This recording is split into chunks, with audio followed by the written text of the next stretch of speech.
Morning guys, welcome to our channel Peaceful Rage.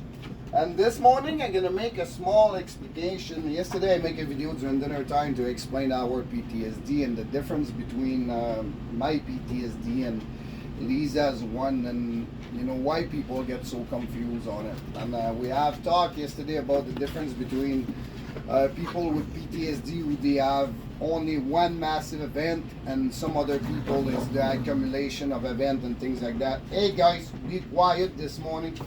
First of all, if you want to properly understand PTSD, you need to go back way in time and do the proper evaluation of people. So I'm gonna do here quickly. I don't know if you guys are gonna see that. I'm gonna make one line here. This is my wall. It's an unfinished basement. Don't know what's gonna happen with that basement soon anyway.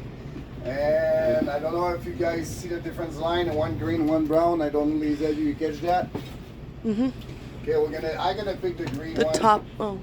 the top one's green. The top one is green. I'm gonna put my name on it, and I'm gonna put Lisa's name here. And with Lisa, and we're gonna start at the beginning. For my life here, I'm gonna start. My life has not been so bad. I lose my dad. I was 2 years old, but I have no memory of it. I've not been affected. My life has been very quiet and a good family relationship and things like that, and everything was good. And all of a sudden, at about 12 years old, my mom gets sick. And that, from this point on here, all that life was pretty much good. My life was changed drastically at 12 years old. My mom started getting sick. She started losing pretty much all her ability to walk slowly. That have taken part. If I split my life, it went all the way up to when I turned 18 years old, right here. And during that period of time, it was going like this. I will say, if we make a graphic, you have a massive event, and here my mom passed away, major stress event. This part of my life been pretty quiet. Here you have some disturbation. I deal with massive stuff. My mom passed away. I moved to Montreal. A relationship with my family was not quite as perfect. They're playing with pop And all of bottles, a guys. sudden here, Or milk jug. lots small event there. Here I start having children at the age of 24 years old.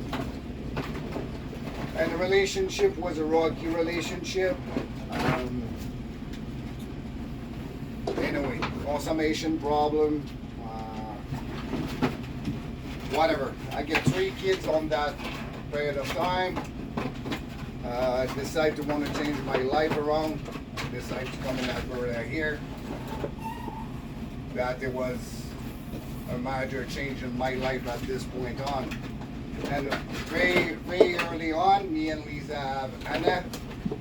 I'm going to put that here. That Within the was first year, yeah. in the first year, we got Anna. So I doesn't even deal properly with the stuff that was already behind me. I was at this point on, I was starting getting behind in my head. A lot of things was going on. Because Anna show up very early on, me and Lisa doesn't even be able to have a stable start. It was confusing between my family in Quebec and what is going to happen here. I went back to Quebec for a period of time, and there I go, a big spark of stress here happened very quickly. And I get born, and I get diagnosed with spinal muscular atrophy. We learn slowly about this, and that is the graph how it went. And I get sick again, and we go back to another event. Our second son get born. Early on during the pregnancy, stress happened all along. You get sick, and 3 months later, yeah, we all the way up the top, the roof. I doesn't even have any more room to load anything. The mess with not even finished dealing with all that mess to home care and the hospital give us trouble, family member. It doesn't end. And after that, we got O. After that, we keep going. Thing never stabilized really.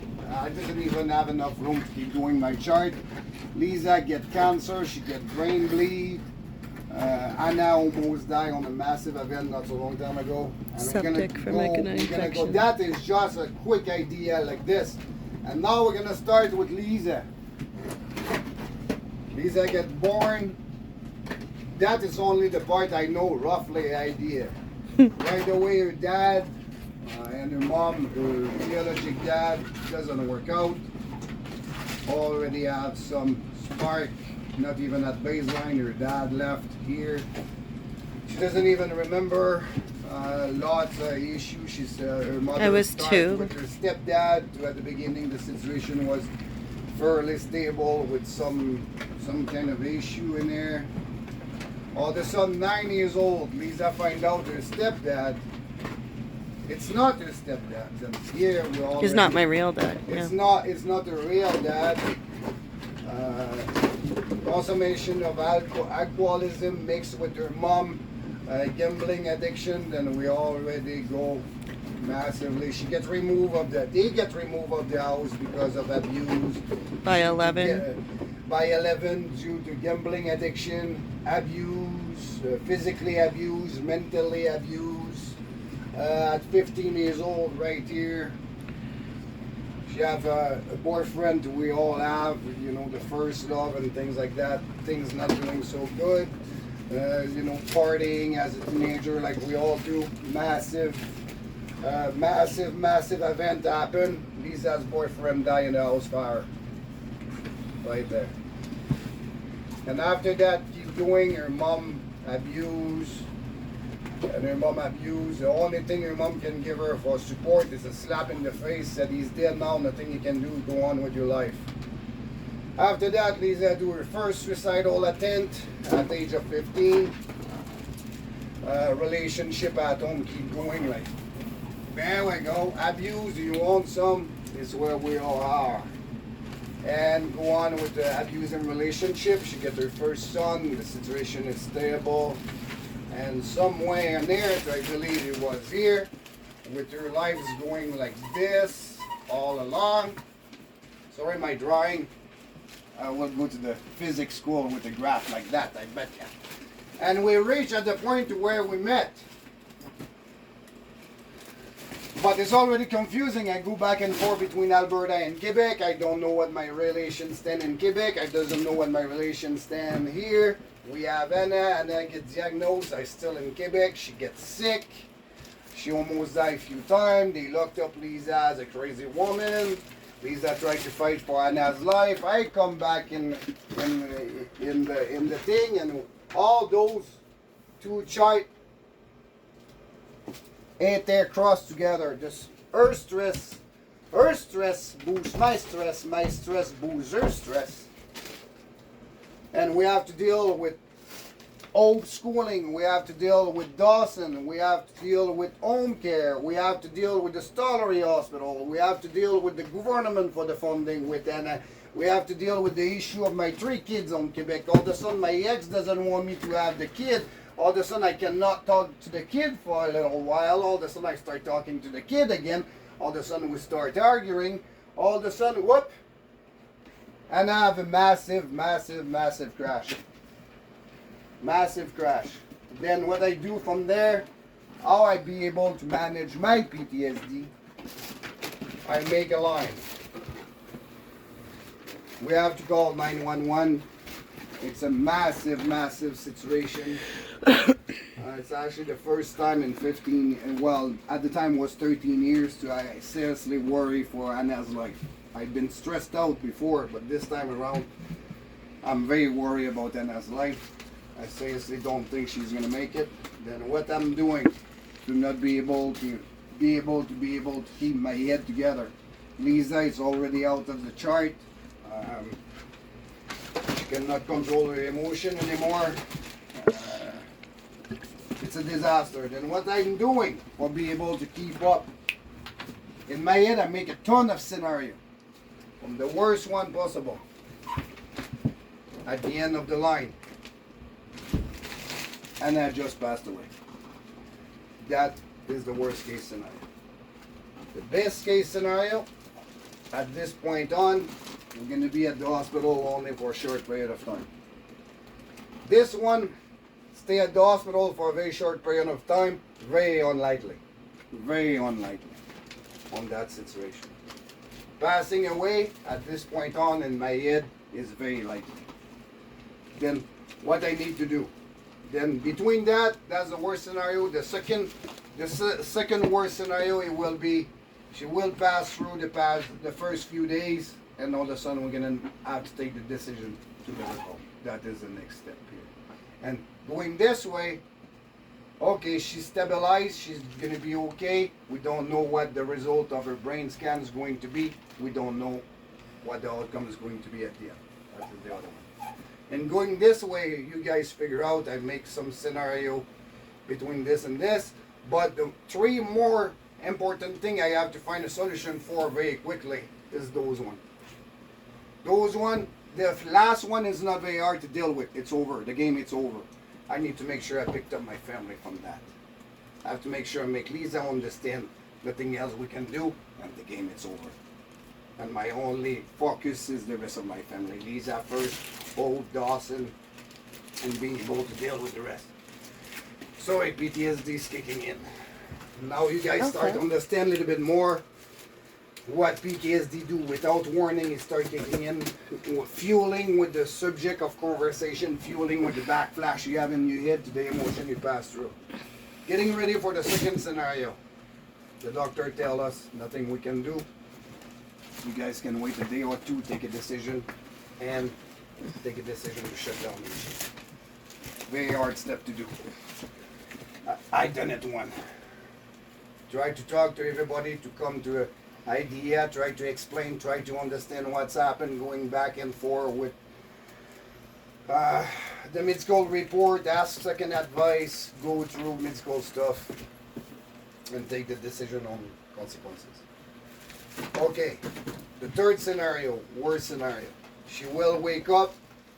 We don't know what her mental state will be, what her brain activity will be. Alpha. We go through the evaluation day by day, and we take our consequences.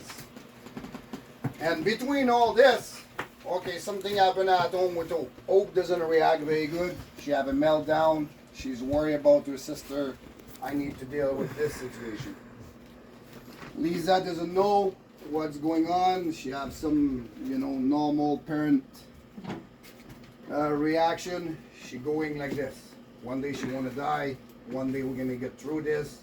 One day she doesn't know. And it's going on back and forth. Somebody need to keep their head cool in it. I cannot show my family any kind of weakness. I need to try to show them some compassion, some understanding, but on the same time I have to make sure I doesn't lose myself somewhere, and all of a sudden at one point I'm gonna go right there. That have happened to me when my son passed away. I hold on everybody on the family without taking care of myself, and all of a sudden I went down, and I'm still on the downturn to that event. And going to this way is better scenario. We're going to be at all. She's stable now. Her breathing is under control. Viruses start going better. Now it start to be the rehabilitation thing when we're going to be able to take her home, be able to keep the house in function. And yeah, and that it's only a small event dealing with Anna alone. Doesn't include how I deal with everything between. For the past 15 years, all of a sudden we've been getting a phone call to Irene's not coming back at home to help us. She's stuck at the VLT machine. We have nobody to take care of Dawson and Hope at home, and I'm sick at the hospital. Need to figure out something else. All of a sudden, we don't get those nanny hours because those nanny hours, they are not applicable when Anna is at home. Then we realize we have a nanny at home who's working with us, but we don't gonna get the fund to pay her. Then now we have to make her understand to hang on with us. We're gonna figure out something. We need somebody to take care of the kid at home, but unfortunately when Anna is at the hospital, that part of the funding is not valuable.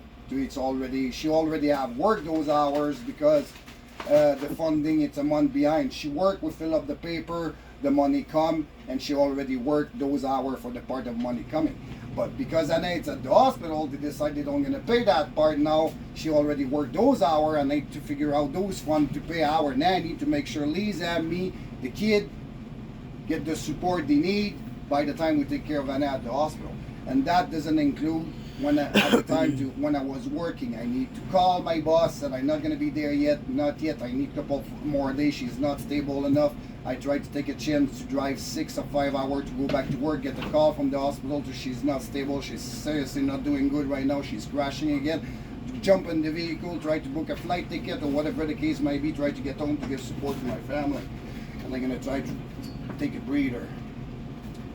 Yeah, and that it's only one aspect of our lives to basically all this here turn around. And we don't even deal with anything else yet.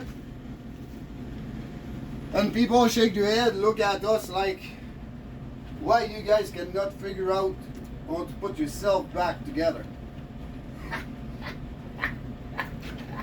Take the pills, bro. Like I was saying before, everything here turn around Anna doesn't deal with Lisa cancer, doesn't deal with Lisa's brain bleed, doesn't deal with Lisa's depression, doesn't deal with my explosion of temper when something disturbs me and I cannot find out my own place in that chart somewhere. Oh gosh, I thought it was the nurse. Yeah. See how tense we are. I just hit the wall like this because when we are in the basement like that, we told the nurse to, if something go up with Annette, to just hit the floor and we're gonna go back up. And Lisa hear me hit the wall. She stopped everything and we've been ready to run upstairs. And always on the tense. And you know that's why, you know, if you want if you want some adrenaline rush, here it come all natural, right? It's like this on a regular basis. Then no matter what is going on, right now we are in our basement. We do good stupid drawing on my wall, but it's what our life goes. Then put yourself in perspective of this, and that it's only a small, the spider web. You know, sometimes me and Lisa stop there and we start thinking about everything what we have been through together for the past 15 years, and sometimes we just play a little game. We compare to, okay, what your life was looking like between the time you remember the most, between 6 years old and 15, and after that we compare our life, what's happened between 15 and 20, and we put all the situation together, and it's very easy to tell, okay, that's why we are the way we are, and that's why it's very complicated for people to understand who we are and how we react. Lots of people have different diagnoses for us. Sometimes we got people talking and, oh, I think it's that their issue and that's their issue and that's their issue. If you seriously get frustrating from the behavior of someone, ask some questions. Just don't go and judge. Don't go with a bunch of your friends talking about other people. Try to put a diagnosis on their state of mind without knowing what is the situation behind them. Because of most of the time, I can guarantee by experience, if you try to understand the situation behind it, you're going to have totally different vision than your own opinion you have made yourself about somebody else. And it's easy to tell someone, oh, put your shit together and wake up and figure your things out. If you think it's as easy, you're very welcome to try to come teach us how to do it. But if you're willing to teach us how to do it, you're going to need to jump with us and live it on the same time we do. And after that, we're going to be able to make a small evaluation how successful you're going to be. But anyway, more important thing, do not judge too much people with the mental health before you know the whole situation. You know, schizophrenia, PTSD, depression, ADHD, even at some point the borderline autistic can have a very, very similar behavior at some point, but at other point they will split each other apart. It will be more easy to put the proper diagnosis.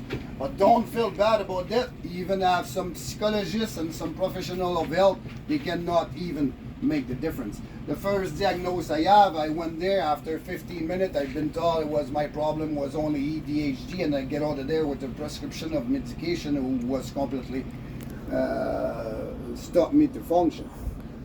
But that is completely another story. Then, thank you guys, and if I doesn't annoy you too much, you can subscribe to our channel, Peaceful Rage. Put some comment below if something you don't like about what I'm saying, or if you have any question. Don't be afraid. Don't be afraid to talk about mental health. That's the more important thing. And have a good day.